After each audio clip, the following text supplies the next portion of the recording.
नमस्कार। समस्तीपुर पटोरी प्रखंड के गुलाब बुबना उच्च विद्यालय शाहपुर पटोरी के 10 कमरों में प्रखंड के अनुभवी अध्यापकों एवं पटोरी प्रखंडाधीन पदाधिकारियों द्वारा नवनियुक्त बीपीएससी शिक्षकों का प्रशिक्षण दिया जा रहा है, जो 13/11/2023 से 18/11/2023 तक चलेगी। नवनियुक्त शिक्षक प्रशिक्षुओं की संख्या 779 है। इस प्रशिक्षण में मुख्य आयोजक पटोरी प्रखंड शिक्षा पदाधिकारी श्रीकांत सिंह एवं पूरे प्रशिक्षण कार्यक्रम का खाका तैयार करने में प्रधानाध्यापक मोहम्मद फिरोज आलम अहम भूमिका निभाए तथा पटोरी प्रखंड शिक्षा पदाधिकारी ने लगातार नवनियुक्त शिक्षकों के बीच जाकर दिशा निर्देश देते रहे तथा प्रारंभिक शिक्षा के विभिन्न नई शिक्षा नीति से अवगत कराते हुए मार्गदर्शन देते रहे। बीआरजे टीवी से समस्तीपुर संवाददाता बदरुज्जमान अंसारी। अभी समस्तीपुर जिला के पटोरी प्रखंड के अंतर्गत अभी इमनसराय पंचायत के इमनसराय प्राथमिक विद्यालय इमनसराय में हूँ, जहाँ की आज बाल दिवस यहाँ मनाई जा रही है। यहाँ के देख रहे हैं, यहाँ पे करवाना चाहिए और यहाँ के इमनसराय पंचायत के मुखिया श्री बदरुज्जमान अंसारी भी यहाँ उपस्थित है, जहाँ की आज बाल दिवस यहाँ मनाई जा रही है। देख रहे हैं विद्यालय में उपस्थित हुए हैं, इसके पीछे कुछ न कुछ महत्वपूर्ण वजह जरूर है। तो हमें लगता है कि इस वजह के बारे में आप लोग थोड़ी बहुत जानकारी रखते होंगे, लेकिन विस्तृत जानकारी कम समय में हम आप लोगों को दे देना चाहते हैं। आज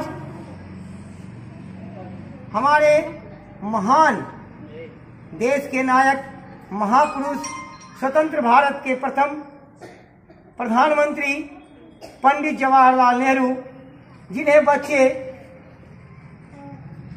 स्नेह प्रेम से चाचा नेहरू के नाम से ही पुकारते हैं, उनके जन्म दिवस को उन्होंने अपने जन्म दिवस को बाल दिवस के रूप में, चिल्ड्रन डे के रूप में मनाने का जो निर्णय लिया था, उनका जन्म 14 नवंबर को ही हुआ था। वे स्वतंत्र भारत के प्रथम प्रधानमंत्री भी रहे, जो 1947 से मई 1964 तक भारत के प्रधानमंत्री के पद पर सुशोभित रहे। काफी सुलझे हुए, सुयोग्य, कर्मठ, समाज सेवी, देश के महान प्रखर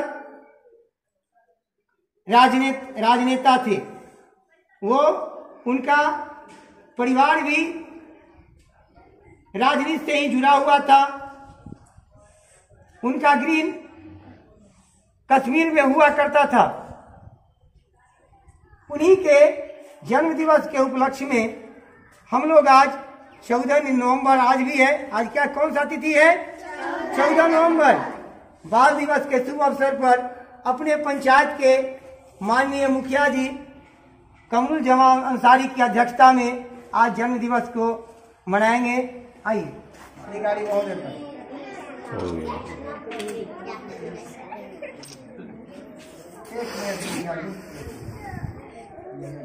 लेते हैं, साथ में ग्रुप फोटो।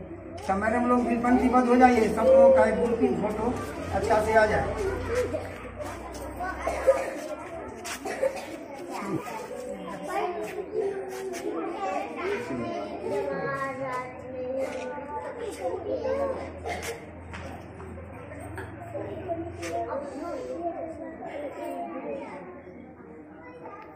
आप लोग भी फूल चढ़ाइए मैडम।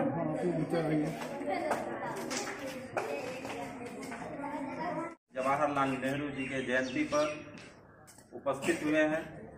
सबसे पहले यहाँ उपस्थित इस विद्यालय के प्रधान अध्यापक, शिक्षक, राजनीतिक से जुड़े हुए हमारे सभी लोग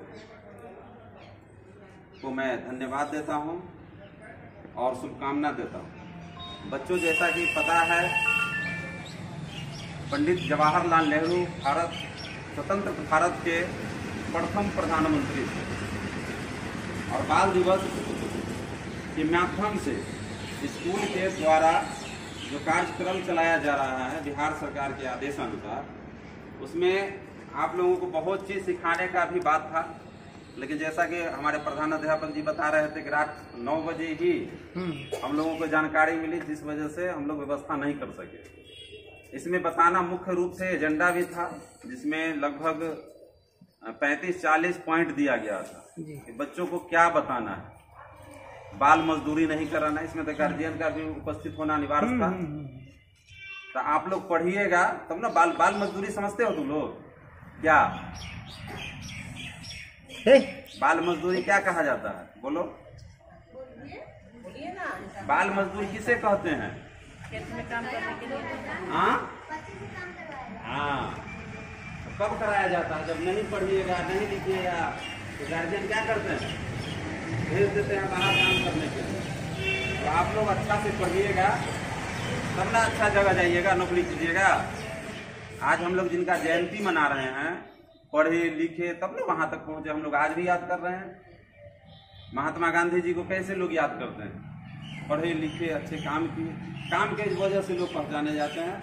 पढ़ाई लिखाई कीजिएगा तो आप लोग साफ सफाई, जैसे ये देखिए जो ड्रेस में है कितना अच्छा है, विदाउट ड्रेस बच्चा है।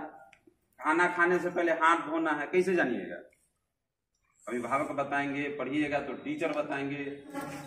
14 तारीख 14 नवंबर 11वां महीना 2023 जी, दिन मंगलवार बाल दिवस के अवसर पर इमनसराय गांव में हम शपथ लेते हैं कि किसी भी 18 साल से कम उम्र की लड़की और 21 साल से कम उम्र के लड़के की शादी नहीं करूंगी और ना ही करने दूंगी। एवं मैं किसी भी ऐसे आयोजन में शामिल नहीं होंगी जहां बाल विवाह हो रहा हो। यदि इसकी सूचना मिलती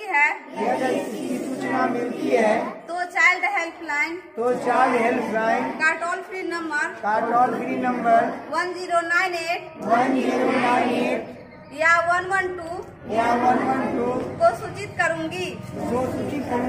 अतः मैं अपने गांव, पंचायत, प्रखंड और जिला को बाल विवाह मुक्त करूंगी।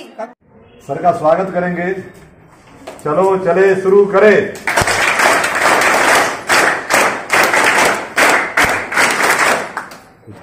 वो बड़े लोगों के लिए है और उनको सिर्फ साक्षर बनाने, तो अपनी भाषा को पढ़ लिख लें। तो सामान्य गणित है, अंक संख्या का ज्ञान, जोड़ घटाव गुणा भाग, उसको वो कर ले। ये योजना संचालन। उसके बाद 6 से 14 के लिए सरकार जो है स्कूल में योजना चलाई SSA के अंतर्गत। उस SSA के अंतर्गत सरकार जब योजना चलाई तो इसका टारगेट रखी सरकार। जो आज का टॉपिक है उस टॉपिक से SSA से जुड़ा हुआ है। बिल्डिंग कंस्ट्रक्शन की आवश्यकता क्यों महसूस हुई, रिपेयरिंग मेंटेनेंस की आवश्यकता क्यों महसूस हुई, उस विषय से जुड़ा हुआ ये है। सर, सबसे पहले आपको BRG TV में स्वागत है। अभी किस चीज की प्रशिक्षण चल रही है सर? ये नवनियुक्त BPSC वाले जो शिक्षक हैं जी, उन लोगों का प्रशिक्षण चल रहा है और ये 13 से लेकर के 18 तक के प्रशिक्षण चल रहा है। यहाँ कितने बच्चे अपेयरिंग हैं? ये 779 लगभग है। 700 जी, 779 779। जी। कितने दिनों तक ये चलेगी प्रशिक्षण? ये 6 दिनों का है, 13 से 18 तक है। जी। इसमें हर कमरे में लगभग 70 टीचर को रखा गया है और इसमें जो अनुभवी टीचर हैं, इस हेडमास्टर हैं पूरे ब्लॉक के, उन लोगों को चुन करके प्रशिक्षण देने के लिए रखा गया है। साथ ही हमारे बहुत से पदाधिकारी, BDO साहब, CO साहब या और जो मनरेगा के हैं, वो JE हैं, वो सारे लोग आते हैं और वो अपना प्रशिक्षण, अपनी विभागीय जानकारी देते हैं। जी, वो सहयोग के रूप में आते जी हैं जी जी। या कोई उनको प्रतिनियुक्त किया गया है? हाँ, उन लोगों को भी चिट्ठी मिली है जी जी। पदाधिकारी लोगों को, वो लोग भी आते हैं। आज भी आए थे कल्याण पदाधिकारी, अपने विभाग के बारे में सारी जानकारी बहुत अच्छे से दिए हैं। अभी जो है हमारे वर्ग कक्ष में जेई साहब प्रशिक्षण दे रहे हैं, जानकारी दे रहे हैं विभाग के बारे में, कैसे मकान बनाना है, कैसे स्कूल बनाना है, क्या बनाना है। लगभग पटोरी के सभी पदाधिकारीगण यहाँ आकर के प्रशिक्षण दे रहे हैं। हाँ हाँ, दे रहे हैं। जी, यहाँ तो देख रहे हैं सर, बहुत अच्छा। हाँ, हम लोग सहयोग में हैं, जी, हम लोग सहयोग करते हैं। बीओ साहब हमारे हैं, टीम के बॉस हैं इस प्रशिक्षण के, वो भी हैं, एकदम तत्पर हैं और हमेशा मौजूद रहते हैं। सर आप भी बगल में हैं सर, थोड़ा सा आपसे भी जानकारी लेना चाहेंगे सर। ये ज्यादातर आपको नजर में कहाँ के बच्चे यहाँ आपके? देखिए, अभी तक जो ये ओरिएंटेशन कार्यक्रम है उसमें हम लोगों ने जो फैसिलिटेट किया है इन लोगों को, उसमें ज़्यादातर जो बच्चे हैं वो यूपी से हैं और यहाँ के भी बच्चे हैं। और हम लोग जो है सो बेसिकली जो हम लोगों के लिए जो तय किया गया है जो प्रोग्राम, वो तो बताते ही हैं, साथ में उन लोगों को वो बता रहे हैं कि जो बेसिक जो नॉलेज है वो क्या लेकर के जाएंगे अपने स्कूल में, जब वो अपना स्टार्ट करेंगे तो किस तरह से करेंगे, तो प्रैक्टिकली वो क्या करेंगे, यानी लेसन दी जा रही है, वो किस तरह से वो वहां पर जाएंगे, खुद को कैसे प्रेजेंट करेंगे। चूंकि शिक्षा विभाग की जो उम्मीद है उनसे काफी ज्यादा है, तो मैंने कहा है कि पहले ही आप उम्मीदों के बोझ से दबे हुए हैं और अब इस उम्मीद के बोझ को आप कैसे उठा पाएंगे, यही देखना दिलचस्प होगा। और हम लोगों को इसी के लिए रखा गया है, कैसे हम लोग फैसिलिटेट कर पाते हैं और कैसे इन लोगों को तैयार कर पाते हैं 18 के बाद जब ये लोग जाएंगे अपने अपने स्कूलों में यहाँ से होकर के, तो किस तरह से अपने आप को प्रेजेंट करेंगे और कैसे उम्मीदों पर जो है सो खड़े उतरेंगे। जी, धन्यवाद। ठीक, आप सभी नवनियुक्त अध्यापकों के लिए सूचना है कि कल प्रशिक्षण बंद रहेगा। आप लोग पुनः 16 को तय समय से 9:30 बजे आप लोग पुनः उपस्थित होंगे और ससमय प्रशिक्षण में भाग लेंगे। धन्यवाद। देख रहे हैं नवनियुक्त शिक्षकों की यहाँ ट्रेनिंग खत्म होने के बाद राष्ट्रीय गान, ये देख रहे हैं बच्चों की यहाँ नवनियुक्त शिक्षकों की यहाँ जमघट जमावड़ा गुलाब बुगना उच्च विद्यालय के प्रांगण में ये देख रहे हैं प्रशिक्षण लेकर के जाते हुए ये सभी छात्र, सभी शिक्षक बंधु यहाँ प्रशिक्षण लेके जाते हुए